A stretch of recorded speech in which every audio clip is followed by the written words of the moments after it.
정확하게 얘기하면 이건 아니죠. 반갑습니다. 오대영 라이브 오대영입니다.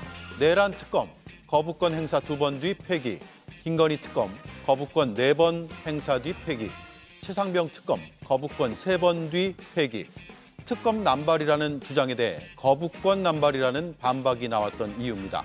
오늘 3대 특검이 국무회의를 통과했습니다. 특검의 출범 짚어보겠습니다.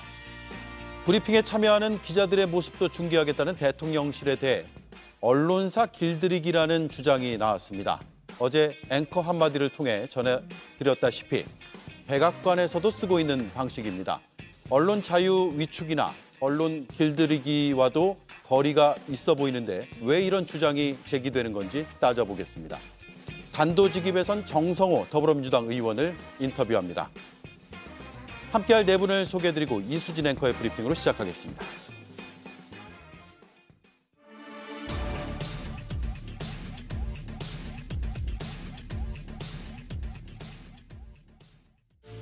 이재명 대통령이 두 번째 국무회의를 열었습니다. 첫 회의와 좀 달라진 부분이 있었는데요. 어제 더 바빠졌죠, 평소보다. 어쨌든 어려운 환경인데 다들 열심히 임해 주셔서 진심으로 감사드립니다. 그리고 제가 이제 비상경제점검회의도 하고 또 일부 국무위원들 몇 분들과 또 회의도 하고 하는데 너무 잘해주고 계십니다. 진심으로 감사드려요. 네, 지난번엔 대통령이 참석자들의 기강을 잡는 것처럼 보이는 장면도 있었는데 오늘은 칭찬으로 당근을 준 겁니다. 불편한 동거를 이어가고 있는 전임 정부 장차관들 표정도 지난번보단 밝아 보였는데요. 다만 법카 유용 문제로 수사를 받고 있는 이진숙 방통위원장 표정은 그렇지 못했습니다. 어쨌든 김밥을 먹으며 4시간 가까이를 내리달렸던 지난번과는 달리 오늘은 휴식 시간도 생겼습니다. 이재명 대통령이 시진핑 중국 국가주석과 통화를 하는 일정 때문입니다. 근데 제가 11시 반부터 시진핑 주석하고 통화가 있어서 잠깐 그 사이에 좀 쉬어야 될 것 같습니다. 여러분도 바쁘실 테니까 그냥 12시 반부터 속회를 좀 할까 하는데 괜찮을까요? 이재명 대통령은 시 주석을 올해 11월에 있을 에이펙 정상회의에 초청했습니다. 그리고 오늘 국무회의에서 3대 특검 법안이 의결됐습니다. 네, 오후 5시에 대통령실에 브리핑이 있었습니다. 인선이 발표됐는데요. 하나씩 짚어드리겠습니다. 기재부 1차관 이영일 통계청장이 그리고 기재부 2차관 임기근 조달청장, 외교부 1차관 박윤주 아세안 공사, 외교부 2차관 김진아 한국외대 교수, 그리고 산자부 1차관 문신학 대변인, 통상교섭본부장 여한구 연구원, 주로 차관급 인사가 발표가 됐습니다. 대통령실의 영상도 준비가 되어 있으면 한번 보여주시죠. 네, 들어보겠습니다. 많으십니다. 오늘 너무 브리핑할 것도 많고 해가지고요. 네, 강유정 대변인입니다. 두 가지 브리핑하겠습니다. 정부 부처 차관 인사 브리핑 우선 하고요. 두 번째 청와대 복귀 관련한 브리핑 하겠습니다. 먼저 정부 부처 차관 인사 브리핑 하겠습니다. 강유정 대변인입니다. 이재명 정부는 경제 회복과 불안 극복에 인적 자원을 집중하기 위해 차관 인사를 단행했습니다. 이번 인사는 경제 산업 분야의 전문가를 임명해서 경제 위기를 조속히 해결하는 데 중점을 뒀습니다. 먼저 기획재정부 1차관에는 이형일 통계청장을 임명했습니다. 주요 정책 라인 경험이 풍부한 거시경제 전문가로 98년 IMF 외환위기 직후 금융정책국을 경험하는 등 위기에 강한 인물입니다.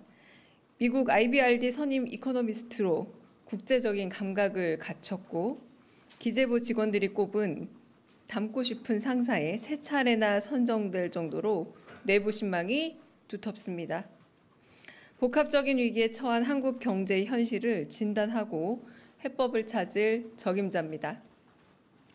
기재부 2차관에는 임기근 조달청장을 임명했습니다. 임 차관은 기획재정부의 핵심 보직을 두루 거친 자타공인 예산 전문가입니다.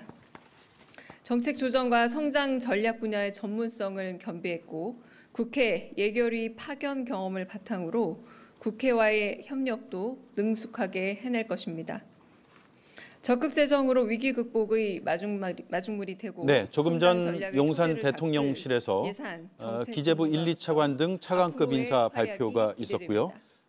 그 장면을 다시 한번 보여드립니다. 외교부 1차관에는 경제 회복과 아세안 불안 대표부 극복을 공사를 위해서 발탁했습니다. 인적 자원 집중을 위해서 차관 인사를 외교부 국미국 단행했다라는 심의관 점을 등 오랜 밝혔습니다. 워싱턴 경력을 어떤 인사의 바탕으로 특징이 있을까요? 북미 지역 잠깐만 현안 좀 해결에 탁월한 전문 얘기를 나누죠. 우선은 취임 직후에 제일 먼저 내린 행정명령이라고 할까요? 비상경제 TF를 구성을 해서 지금 두 번째 회의까지 마친 상황이죠. 그래서 민생경제가 굉장히 지금 위급한 상황이고 경제 회복 급하게 추진해야 될 정책이다. 그런 차원에서 저는 기재부 1, 2차관 그리고 지금 취임 한 열흘 남짓 만에 또 G7 정상회의 국제 그 외교 무대에 대비를 해야 되고 지금 산적한 대내에 여러 가지 현안들이 많지 않습니까? 그런 측면에서 기재부 1, 2차관, 외교부 1, 2차관, 또 특히 필요한 통상교섭본부장, 또 산자부 차관 이렇게 지금 우선 시급한 현안을 해결하기 위한 그런 인적 자원이 필요하다. 그런 측면에서 오늘 차관 임명이 먼저 우선적으로 이루어진 게 아닌가 생각합니다. 네. 예. 기재부 1, 2차관 보면 윤석열 정부의 통계청장, 조달청장을 지낸 인물들인데 그 이전 정부에도 몸담은 경제 전문가라고 봐야 될까요? 사실 지금까지 있었던 이재명 대통령의 인사를 살펴보면요.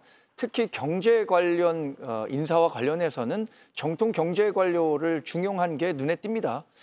정책실장의 김용범 전 기재부 차관 임명한 것도 그렇고 하준경 한양대 교수를 경제성장수석에 임명한 것도 그렇습니다.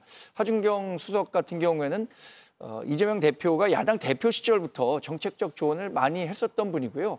사실 기재부 1, 2차관은 항상 기재부 정통 경제 관료가 맡아왔습니다. 지금 이재명 대통령이 가장 역점을 보이고 있는 부분이 재정을 통한 경기 활성화잖아요. 예. 그럼 재정 건전성을 어떻게 유지하면서 주어진 그 재원 속에서 재정을 적극적으로 활용할 것인가에 대한 논의를 할 때는 정통 관료 외에 어떤 다른 사람을 앉히기가 어려웠을 것이라는 생각이 들고요. 다른 뭐 외교 안보 라인이나 이런 부분에 대해서는 제가 인사와 관련해서 좀 드릴 말씀도 있지만 경제 분야와 관련한 부분에 있어서는 정통 경제 관료를 중심으로 라인업을 하는 것이 옳은 방향이었다라는 판단을 합니다. 네. 오늘 그 인사 발표가 나간 차관 인사를 보면 대부분 직업 공무원 출신으로 오랜 분야 그 분야에서 경력을 쌓았던 사람들이라 뭐 전문성을 위주로 한 그 무난한 인사로 평가가 됩니다. 그러니까 대부분 그 부처 출신으로 오래 몸담은 사람이고 다만 외교부 2차관에 발탁된 김진아 교수 정도만 일종의 발탁성 인사로 보여요. 그러니까 네. 학계에 있던 분 중에 외교부 2차관으로 발탁된 케이스고 연령적으로도 1979년생이라고 하니까 발탁 인사라고 볼 수 있겠죠. 그 외의 인사는 그냥 전문 관료로서의 전문성을 고려한 인사, 그 정도로 평가할 수 있을 것 같습니다. 예. 네, 특히 경제 분야의 가장 중요한 방점은 불확실성을 제거를 하는 것입니다. 경제가 나락으로 떨어졌다 그런 것이 불확실성으로 인해서 증시라든가 투자 부분에 다 영향을 미치는 것인데요. 그 불확실성의 근원이 무엇이고 어떻게 불확실성을 제거를 한다 이런 경우는 외부의 명망가가 새로 발탁이 되면 한 3, 4개월 시간이 걸리기 마련입니다. 이것은 문재인 정부 때도 마찬가지였습니다. 이른바 박근혜 전 대통령의 탄핵으로서 준비업 기간이 짧은 상황에서 할 때 이런 그 전문성을 갖춘 정통 경제 관료를 증용하는 것은 그 당시에도 있었거든요. 그러니까 이번에 뭐 특별하게 지금 이 특이 상황을 발견을 못한 게 경제 분야이기 때문에 그렇습니다. 또 뭐 문화체육관광이라든가 이런 다른 분야의 어떤 그런 상황이 있으면 외부의 어떤 그 명망과 이런 것들을 발탁을 할 수가 있는데 오늘 기재부라든가 산자부 이런 거에 통계총장, 조달청장을 그대로 임명을 했다는 것은 그 영속성과 불확실 제거에 큰 방점을 뒀다라는 면에서 저는 나름대로 이 평가를 하고 싶습니다. 예. 자, 특검 얘기로 넘어가 볼게요. 오늘 대통령이 1호 법안으로 3대 특검 법안을 의결을 했습니다. 역대 최대 규모의 3개 특검이 이제 돌아가게 되는데 각 당에서 어떤 입장을 냈는지 차례로 들어보겠습니다. 최대한 빨리 특검 후보자를 추천해서 신속히 수사에 착수할 수 있도록 최선을 다하겠습니다. 윤석열의 비아폰 기록이 삭제되고 조태영 전 국정원장의 내란 방조 정황이 뒤늦게 확인되는 등 내란의 증거들이 인멸되고 있습니다. 또한 김건희 명태균 게이트의 수많은 국정농단 의혹과 해병대원 순직 사건의 진실도 하루빨리 규명해야 합니다. 검찰을 직접 지휘해서 수사를 끌어갈 수 있는데 검찰 지휘에 어떤 문제가 있다면 저희한테 상의를 주면 되는데 그런 것도 없이 진행되는 특검은 이 수백억의 예산을 낭비하게 됩니다. 정쟁에 함몰되는 대통령은 성공하기 어렵다 하는 기본 원칙적인 교훈과 경고를 전달드리고요. 네. 특검에 대해서는 그동안 우리가 이 자리에서도 많이 논의를 했기 때문에 짤막하게만 짚고 넘어갈게요. 네 분의 입장은 아마 시청자들께서도 잘 아시리라 생각해요. 먼저 정강재 의원부터 들어볼까요? 저는 계엄 특검, 김건희 특검과 관련해서는 뭐 이견에 좀 여지가 있다고 생각하지만 최상병 특검은 사실 특검이라는 게 예외적으로 수사가 마무리된 상태에서도 의혹이 제대로 규명되지 않았을 때 활용하는 수단이잖아요. 예. 그런 측면에서 이 최상병 특검과 관련해서는 뭐 우리 당에서도 일부 이견이 있는 분들도 있겠지만 필요하다는 생각은 합니다. 다만 계엄 특검과 김건희 특검은 지금도 수사 당국에서 수사를 진행 중이고 특히 계엄과 관련해서는 지금 윤석열 전 대통령을 포함해서 주요 임무 종사자, 단순 가담자 이런 분들이 재판을 받고 있기 때문에 이 과정을 지켜본 후에 그것이 좀 미진했을 때 나왔어야 하는 법안인데 정치적으로 조금 악용될 여지가 있다는 측면에서는 우려하고 있습니다. 예. 3대 특검의 교집합은 윤석열 전 대통령 부부를 향하고 있다는 점에서 국민의힘이 아직까지도 친윤이 득세를 하고 있고 친윤계가 다음 원내대표도 가능성이 가장 높다는 얘기가 나오고 있는 이 시점에서 굉장히 불편하고 힘들겠죠. 이 3대 특검에 대해서. 그러니까 저런 반응들을 보이고 있는 게 아닌가. 원내 그 대변인 포함해서요. 이런 생각이 드는데요. 이것은 이번 대선에서 왜 이재명 후보에게 투표했는가? 내란 종식을 위해서다라고 다수의 국민들이 답을 했거든요. 바로 그 민심을 그대로 실현하는 그런 특검이라고 생각을 합니다. 예. 매듭을 짓고 가야죠. 내란의 전모가 아직 밝혀지지 않았고요. 내란 수괴가 버젓이 지금 활보하고 다니는 이 상황에서 어떻게 검찰의 신뢰할 수 없는 검찰의 이 수사를 그대로 맡겨두자는 것인지 아직도 이해할 수 없고요. 그래서 속도감 있게 빨리 추진해야 된다 이렇게 생각하고요. 동시에 경제 회복을 위한 아까 말씀드린 비상경제 TF 이 투트랙으로 속도감 있게 빨리 가야 한다. 그래야만 대한민국이 조속한 시일 내에 정상국가로 다시 설 수 있다라고 생각합니다. 예.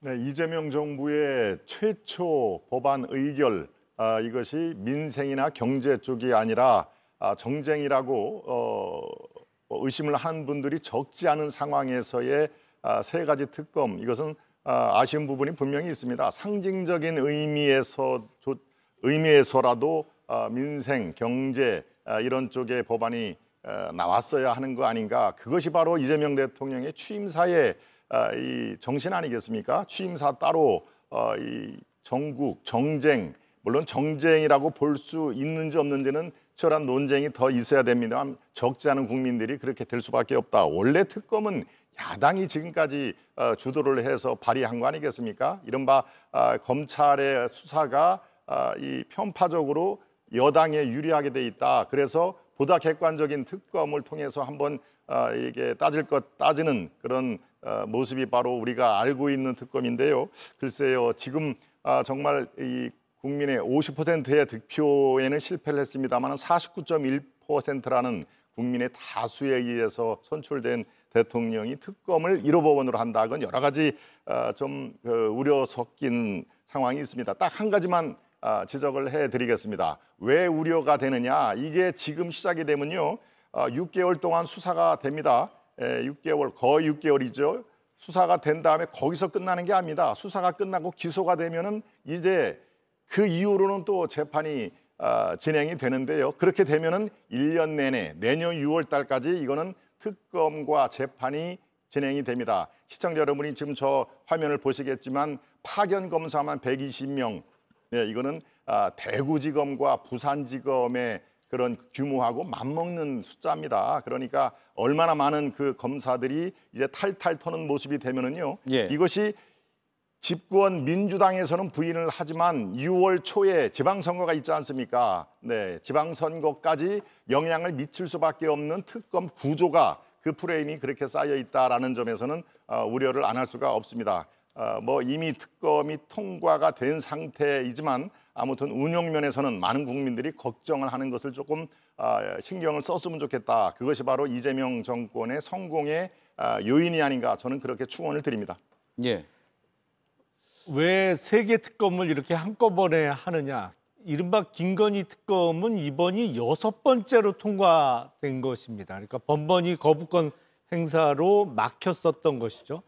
윤석열 정부 3년 동안 특검은 한 번도 실제로 시행된 적은 없습니다. 그러니까 밀렸던 숙제를 한꺼번에 하다 보니까 세 개 특검을 동시에 하게 된 상황이고, 국민의힘에서 검찰 수사를 지켜보지 왜 특검으로 가느냐.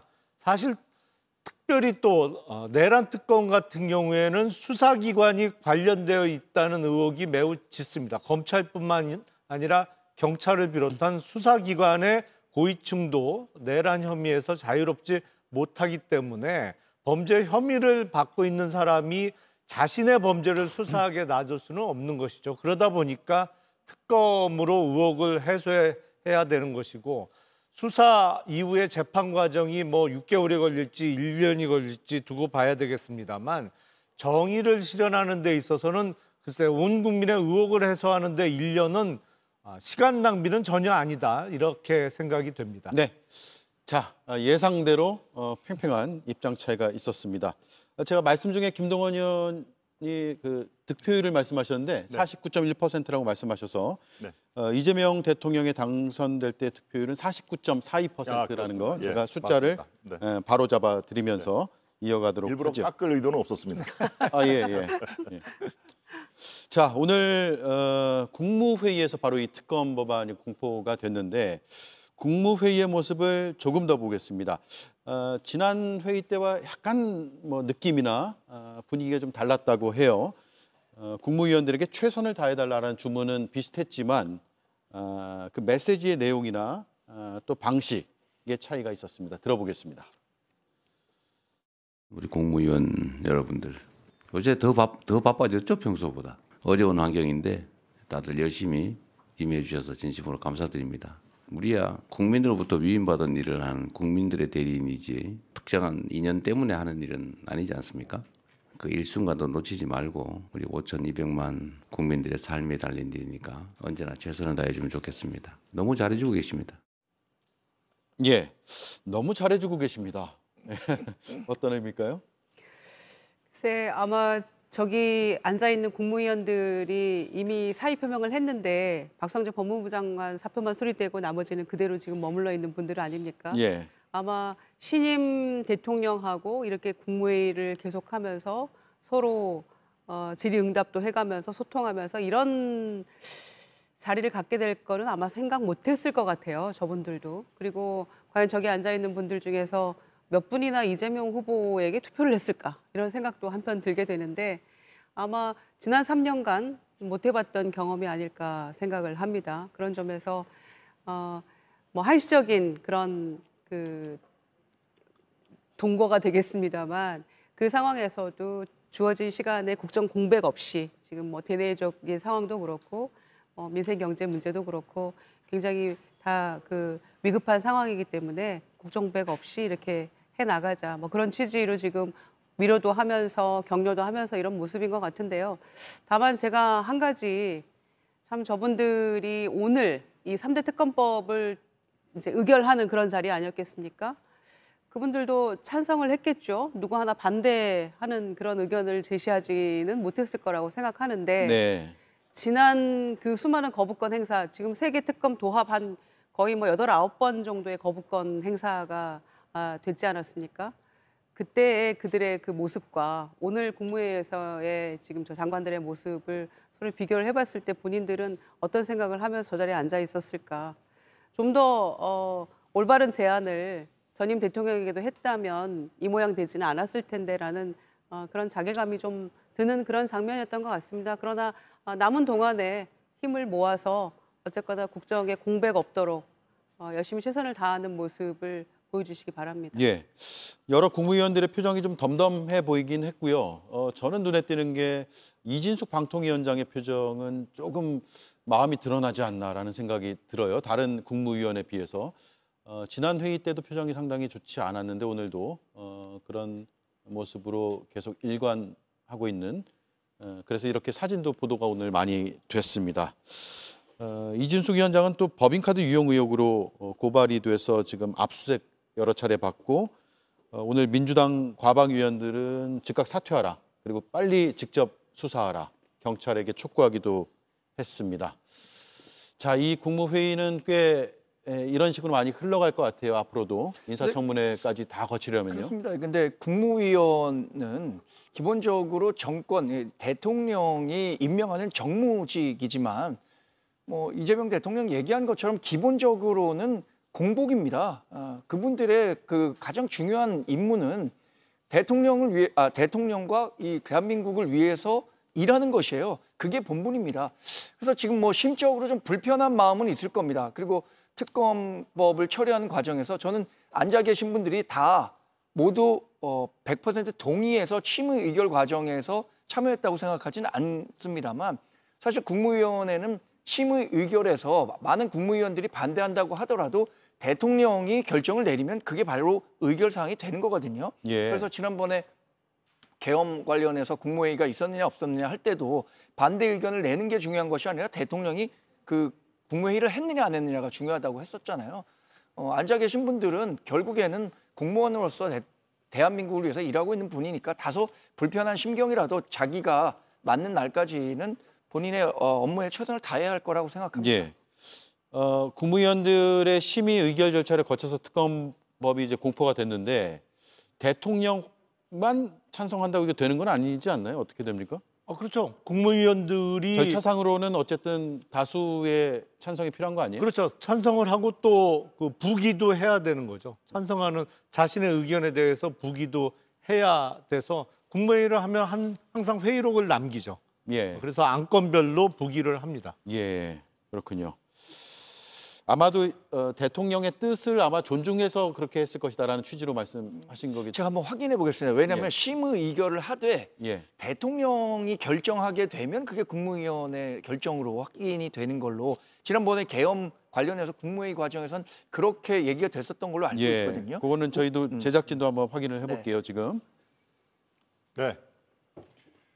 글쎄요. 지금 오늘 국무회의에서 이진숙 방통위원장이 언론의 주목을 받았는데 그 이유는 간단합니다. 지금 이 방통위원장이 차지하고 있는 역할, 이것은 대한민국 언론의 그 방향타를 결정을 하거나 기존의 방향을 수정을 할 수 있는 거의 뭐 유일무이한 그런 그 자리이기 때문에 더욱더 그렇죠.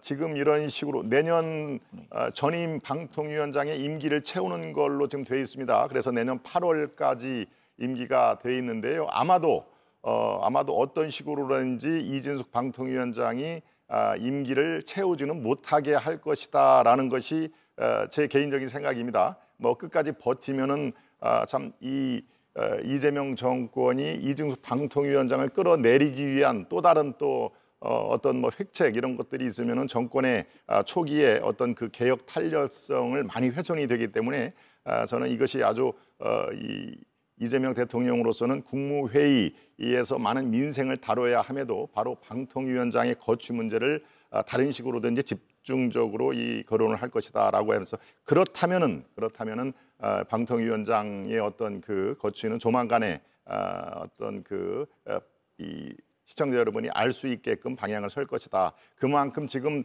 대한민국의 언론 환경 이거에 대해서는 가장 중요한 순간이 될 수가 있기 때문에요. 네. 바로 이 우리가 지금 논의하는 이 장소뿐만이 아니라 이 대화의 장 이런 것도 바로 이 방통위원장 또 그 대한민국 언론의 환경 이것이 적지 않은 영향을 미칠 거다라는 면에서 저는 오늘 국무회의 전체적으로 1호 법원도 중요합니다마는 방통위원장의 거취 이런 것들이 많은 부분에 궁금증을 자아낼 것이다 이렇게 봤습니다. 예.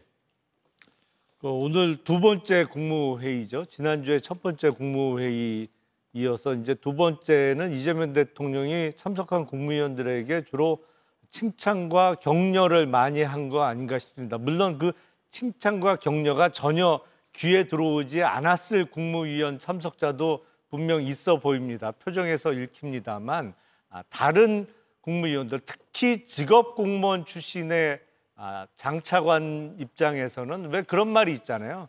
칭찬은 고래도 춤추게 한다고.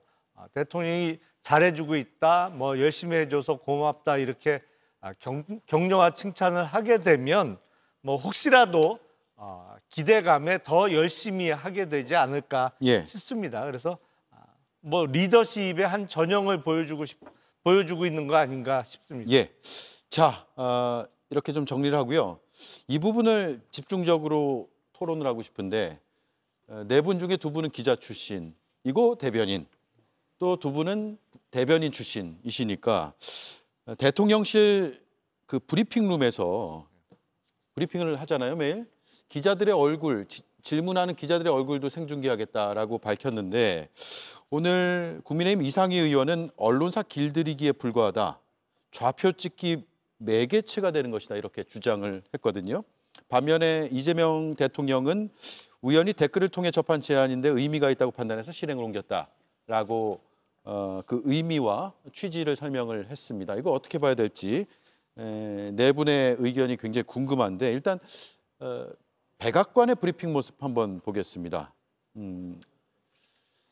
백악관에서는 대변인이 브리핑을 하고요. 일단 전달할 내용을 먼저 브리핑을 쭉 하고 그 뒤에 질의응답 과정에서 이렇게 기자들의 모습을 비추는데 저도 이제 백악관의 대변인 브리핑 모습이 궁금해서 이렇게 보면 좀 도움이 되는 것 같더라고요.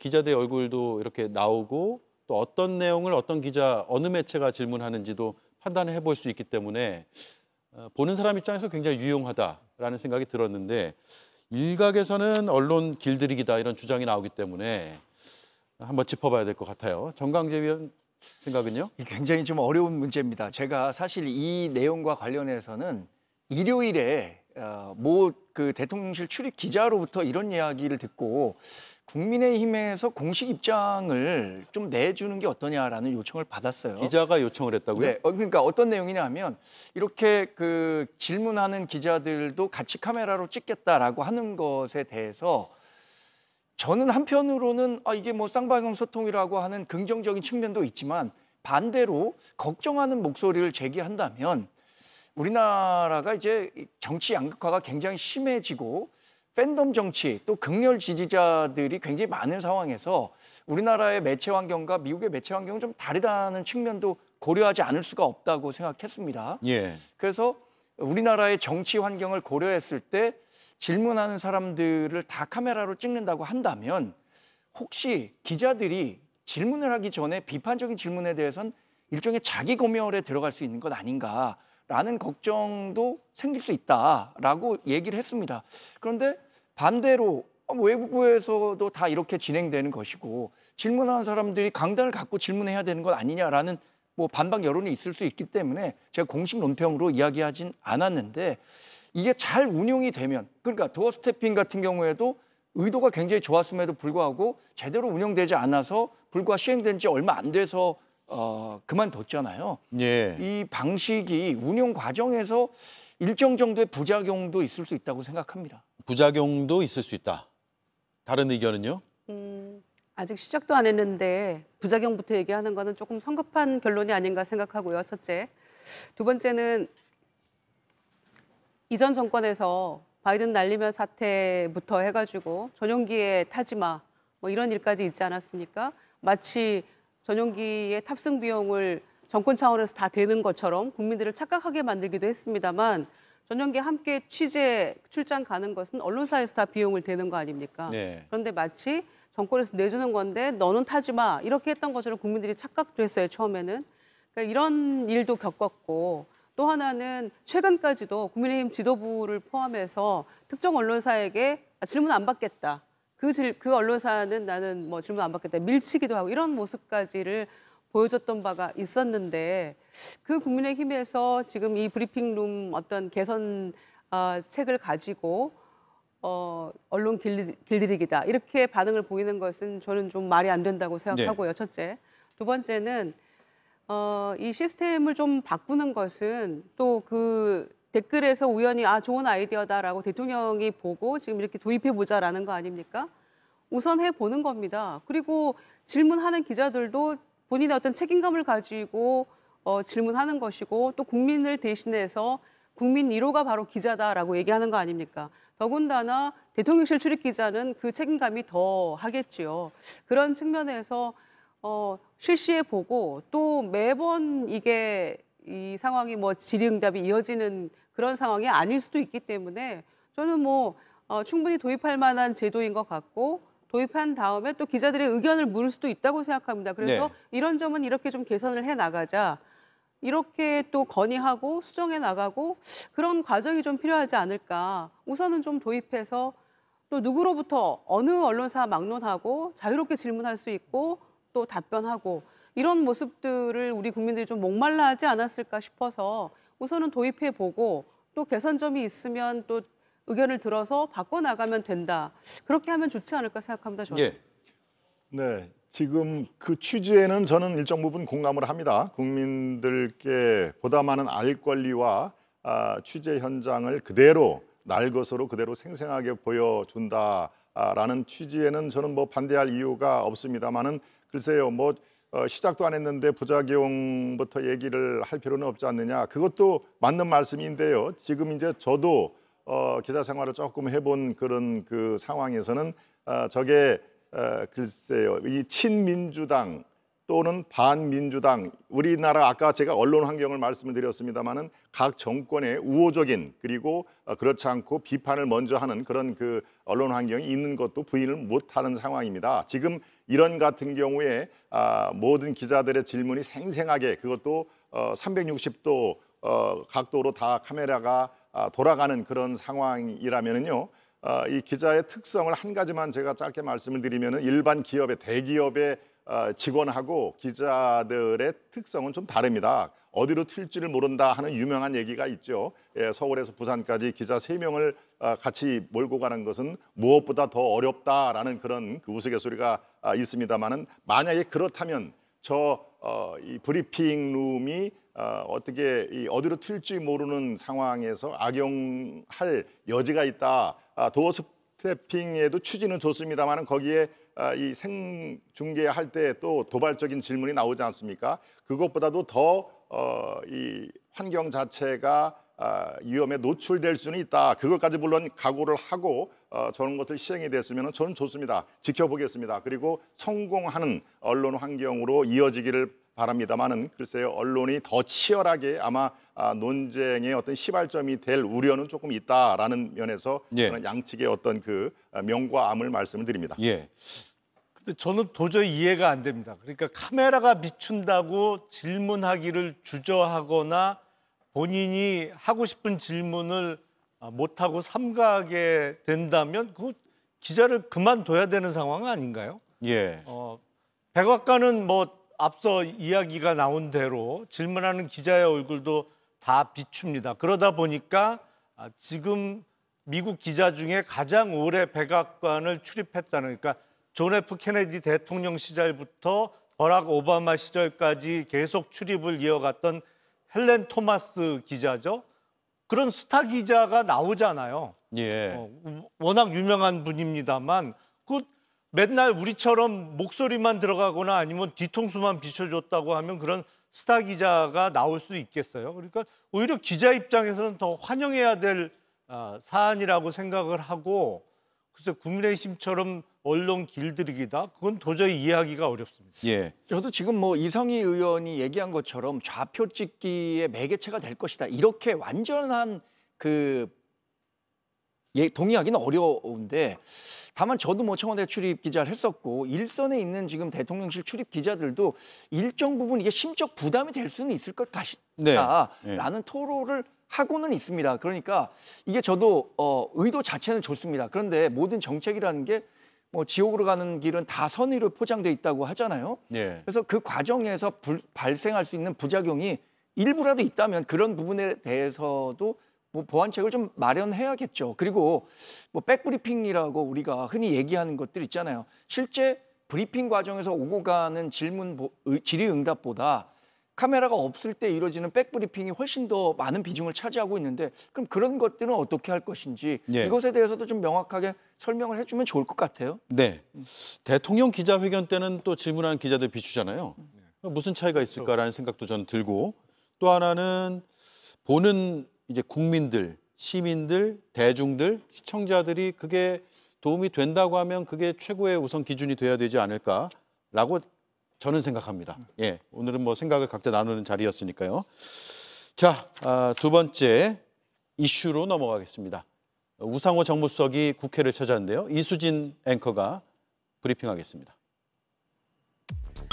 우상호 정무수석이 오늘 국회를 방문해 국회의장을 비롯한 여야 지도부를 만났습니다. 협치의 기반을 다지기 위한 첫 걸음입니다. 그냥 좋아서 예, 초선의원이었어요. 국정농단에 따른 탄핵이 있었는데 그때 원내대표가 되셔서 주권이 국민에게 있다는 것과 그리고 탄핵을 성공적으로 수행해내셨던 우상호 네 우리 원내대표님을 보면서 우리 우상호 정무수석님의 그 판단과 먼저 가셨던 길을 많이 참고했다. 제가 원내대표 때 초선이었어서 노태한다고 그래서 이렇게 많은 의원들 격려하기 위한 노래도 부르신 것도 되게 감동적으로 봤었는데, 이제 제가 1기 탄핵 원내대표 때문에 2기 탄핵 대표로서 저보다 더 훌륭하게 일을 마무리해 주셔서 정말 감동만 받았다, 이런 말씀 드리겠습니다. 우 수석은 친정에 와서 좋다면서 소통을 강조한 대통령의 뜻을 전했습니다. 대한민국의 거의 모든 일들은 결국 국회를 통과해야 되고, 국회를 통과하기 위해서는 여당의 협력이 무엇보다 중요하다는 점, 여당과의 소통에 최선을 다해달라, 이런 주문이 있었고요. 그래서 김용태 국민의힘 비대위원장을 만나서도 야당과의 소통을 강조했는데요. 김 위원장은 이 자리에서 세 가지 문제, 즉 민주당이 발의한 재판중지법과 헌법재판관 인사 문제, 또 추경 방식 등을 놓고 비판을 제기했습니다.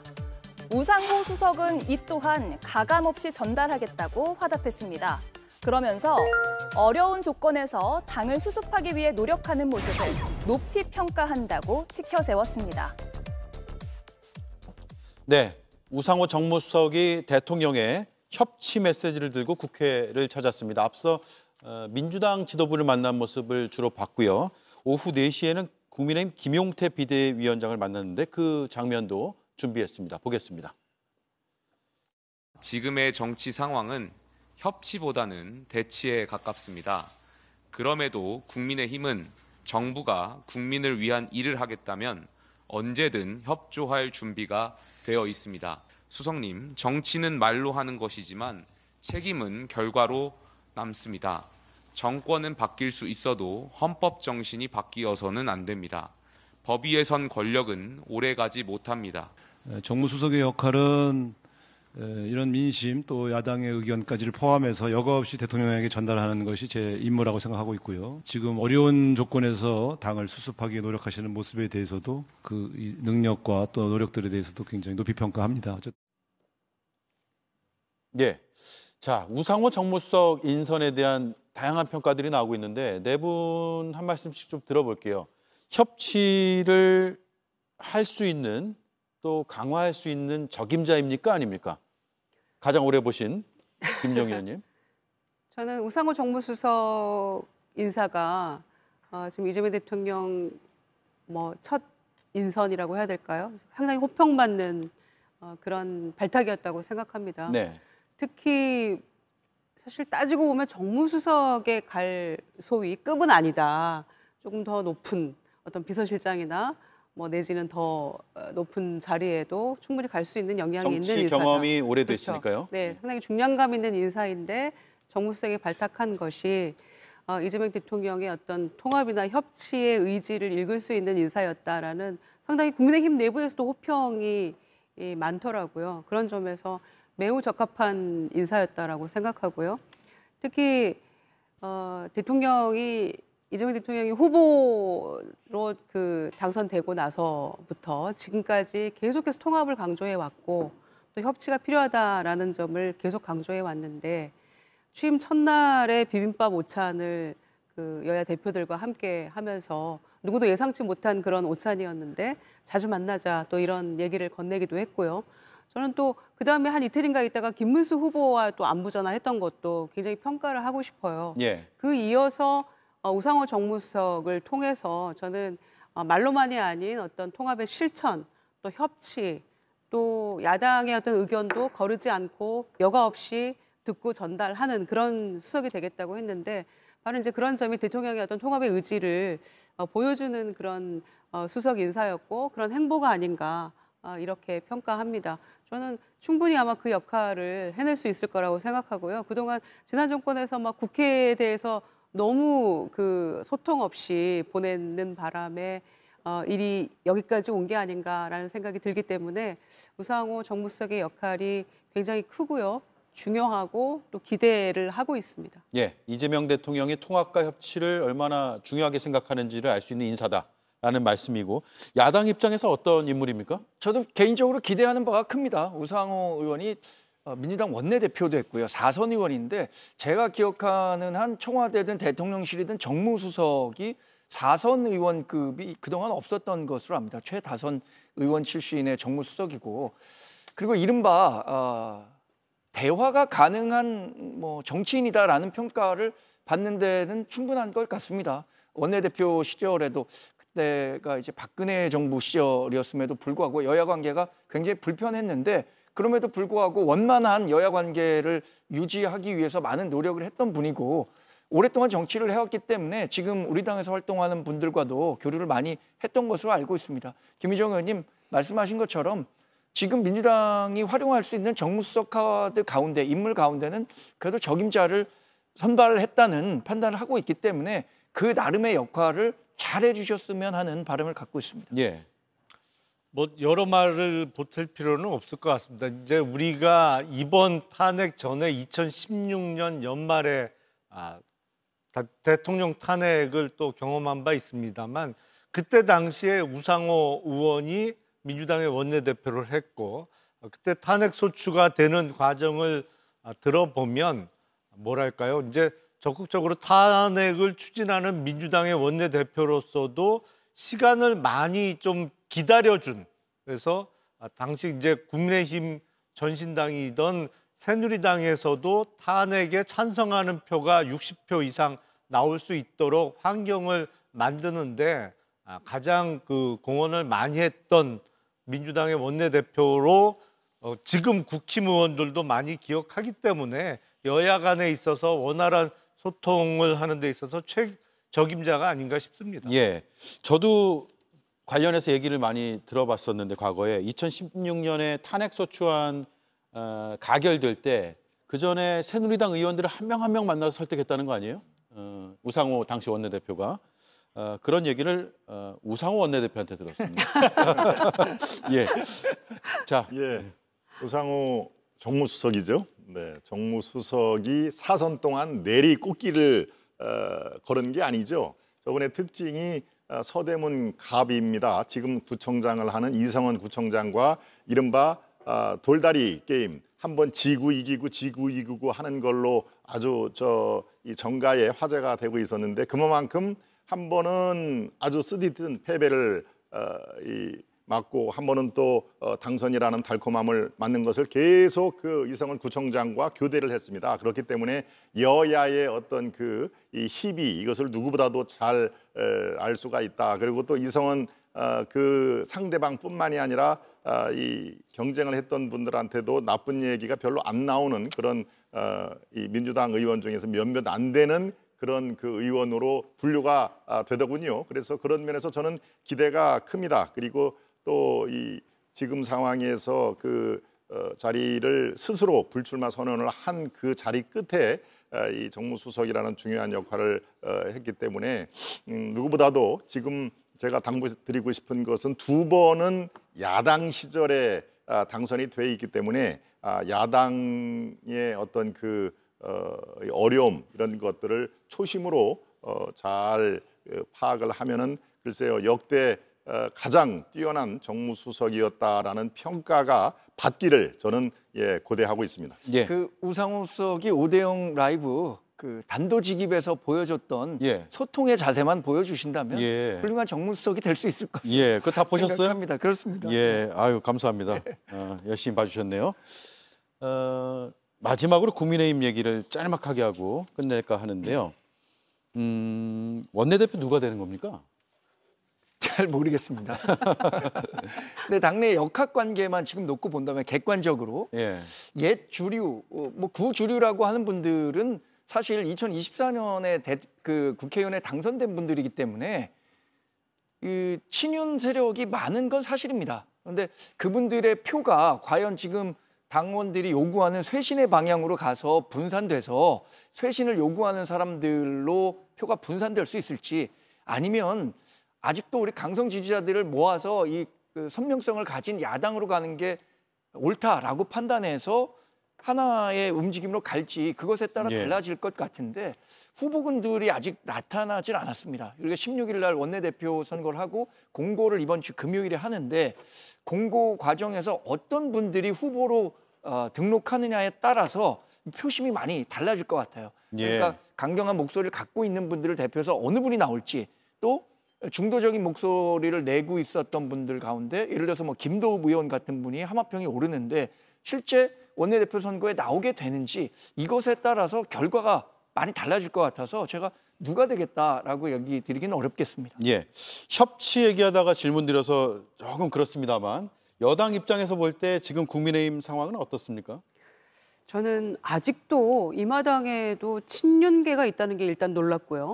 물론 분화해서 뭐 좀 힘은 빠지는 것처럼 보이긴 합니다만 여전히 친윤계가 다음번 원내대표에도 가능성이 높다라는 것에 굉장히 놀랐고 그다음에 이 정도 상황이 되면 정말 이 경험 많은 중진들이 나서서 당을 어떻게 쇄신하려는 그런 의지를 보여주는 게 그게 정당으로서 가장 그 할 수 있는 최선의 어떤 방책이 아닐까 생각하는데 지금 30대 중반의 청년 비대위원장 김용태 의원을 그 대선 한가운데에서 비대위원장으로 앉혀놓고 저 굳은 일은 다 시켜가면서 중진들은 그 뒤에 숨어서 구경만 하고 있었던 게 아닌가로 저는 그런 생각이 들었거든요. 그리고 적어도 쇄신과 개혁의 의지가 있다면 김용태 위원장이 제시한 5가지 그중에 몇 가지라도 조금 어제 의총을 통해서 결론을 내야 되는 거 아니겠어요? 그런데 정말 그 남의 일인 것처럼 그리고 그 청년 정치인을 거의 무슨 소모품처럼 저렇게 그 소모하는 그런 모습도 굉장히 보기 좋지 않았고요. 아직도 멀었구나라는 생각이 들고 진단이 좀 제대로 정확히 되어야만 올바른 처방도 뒤따를 수 있는 것인데 지금 아직도 무엇이 잘못인지 뭘 쇄신하고 반성해야 되는지에 대해서 전혀 그런 준비가 안 돼 있는 것 같아서 굉장히 안타까운 모습입니다. 다음번 원내대표가 거의 모든 걸 좌우하게 되는 그런 상황이 올 것 같아서 많이 안타깝죠. 반론 들어볼까요? 조금 전에 우리 시청자 여러분 보신 저 화면이 바로 조금 전에 김용태 비대위원장과 당협위원장들의 간담회 모습입니다. 저도 지금 저 자리에 있다가 이 방송 시간 맞춰서 중간에 나왔습니다만은 아주 이 치열한 그런 토론이 이어졌습니다. 지금 비대위원장이 오늘 한 얘기 중에서 저는 지금이라도 당장 오늘이라도 당장 그만둬라 하면은 그만둘 수가 있다. 하루하루 이렇게 임기 채우는 거가 의미가 없다라고 생각을 한다. 단지 5개의 개혁안을 내놓은 상태에서 이 개혁안이 성공이 되기 위해서 자리에 있을 때까지는 내가 최선을 다하겠다. 그리고 이 개혁안이 지금 이제 9월 초까지 전당대회를 하는 걸로 개혁안에 나와 있지 않습니까? 그때까지 이 개혁안에 성공을 하는데 밑거름을 계속 주라고 얘기를 하면은 그렇게 할 것이요. 그렇지 않고 그야말로 이달 말까지만 하고 가라라고 하면은 나는 갈 것이다라는 것을 몇 번을 강조를 했습니다. 임기에 연연을 안 하겠다. 단지 5개 개혁안 중에서 3개 정도는 반드시 마무리를 짓고 비대위원장을 마무리하고 싶다라는 것이 비대위원장의 얘기였고요.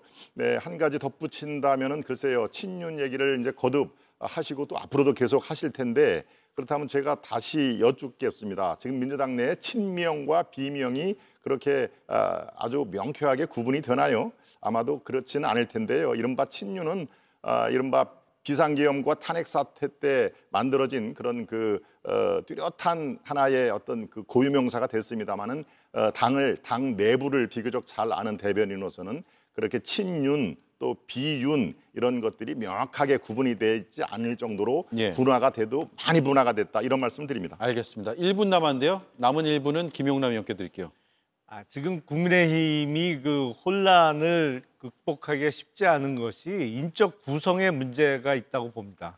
무슨 말씀을 드리냐면 18대 총선부터 19대 지금 계속 이어지면서 뭐 이른바 친이가 한번 그 공천을 좌지우지하고요. 친박이 또 한 2번 그렇게 하고 황교안 대표 시절에 공천의 난맥상 그리고 작년 총선에는 뭐 가장 최악의 공천을 했다고 보여지는데 그러다 보니까 사실은 사람의 어떤 자산이라는 측면에서 사람이 거의 전부인 정당의 측면에서 그 자산의 그 질이 그렇게 뛰어나지 못하다. 그러다 보니까 위기 상황이 왔을 때 이를 극복할 만한 사람이라는 자산도 부족한 상황이 계속 이어질 수밖에 없는 거 아닌가라는 생각이 듭니다. 예, 알겠습니다. 여기까지 듣죠. 자산의 질적 평가까지 해주셨네요. 반론이 있으면 다음 시간에 제일 먼저 반론권을 드리겠습니다. 네, 시간 다 됐습니다. 고맙습니다.